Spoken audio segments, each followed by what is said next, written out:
देखिए, जैसे कल रक्षा मंत्री जी ने और विदेश मंत्री जी ने भी इस बात को व्यक्त किया है, सरहद पे जो हुआ वो अमानवीय था। उसका पुरजोर शब्दों में हमने खंडन किया है और उसको बहुत गंभीरता से लिया है। पर जहाँ तक उस सवाल का ताल्लुक है कि फ़ौज के पास सशस्त्रों की कमी है, इस बात में कोई दम नहीं है, इसमें कोई तथ्य नहीं है।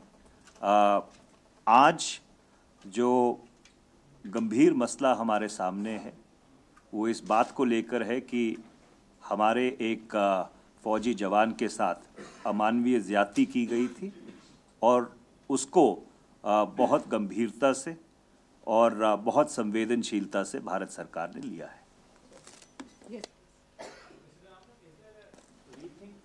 Was there a discussion in the cabinet about decreasing the speed about going re-engagement with Pakistan, reassessment, re-involvement with Pakistan?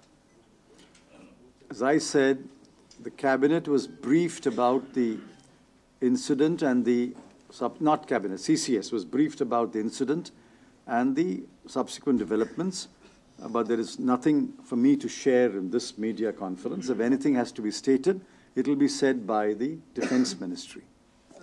Yes, at the back. There is a report in the Hindu today that primarily this skirmish led to this kind of a clash because Indian side constructed bunkers on the LOC in violation of the ceasefire agreement. As I said, if there is any briefing to be done on the incident, it will be done by the Defence Ministry. But our reports are that the Indian forces have conducted themselves strictly in accordance with the ceasefire rules, and there has been no violation of any ceasefire rule. That is what I can tell you. But if any further briefing will be done, it will be done by the Ministry of Defence. On Jharkhand, did you have any discussion? No, it didn't come up today. Manish, Indira आवास को आपके लिए important है। दूसरा, बैंकों को जो पैसा दिया जा रहा है 12,517 करोड़, उसको आप हिंदी में कहते हैं, वो हमारे लिए इम्पोर्टेंट है सर, क्योंकि हिंदी में जाए तो बेहतर। देखिए, जैसे पहले बताया गया था कि इंदिरा आवास योजना एक बहुत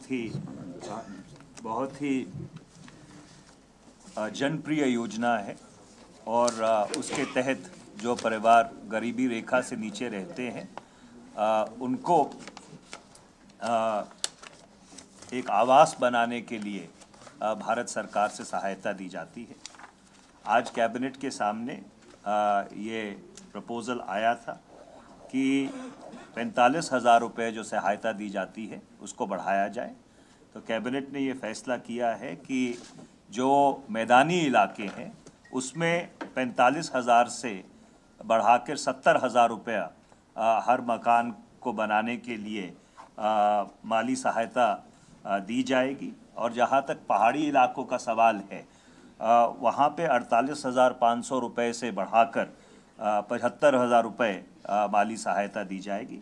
और इसके अलावा जिस ज़मीन के ऊपर वो आवास बनाया जाता है उसको ख़रीदने के लिए जो काम प्रदेश सरकारें करती हैं, क्योंकि ये उत्तरदायित्व प्रदेश सरकार का बनता है, उसमें भी माली सहायता केंद्र सरकार से बढ़ाकर 10,000 से 20,000 रुपये की गई। और जहाँ तक बैंकों का सवाल है, जैसा आपको मालूम है कि जो राष्ट्रीय क्षेत्र के बैंक हैं, जो नेशनलाइज्ड बैंक हैं, उनमें सबसे बड़ा जो इक्विटी शेयर है वो भारत सरकार का है। और क्योंकि ये बैंक अपना दायरा बढ़ा सके और लोगों को बैंकिंग सिस्टम से जोड़ सके, इसके लिए आज कैबिनेट ने फैसला किया है कि इन बैंकों में 12,517 करोड़ रुपए और इक्विटी के तौर पर इन्फ्यूज़ किए जाएंगे और ये 31 मार्च 2013 से पहले ये काम पूरा हो जाएगा।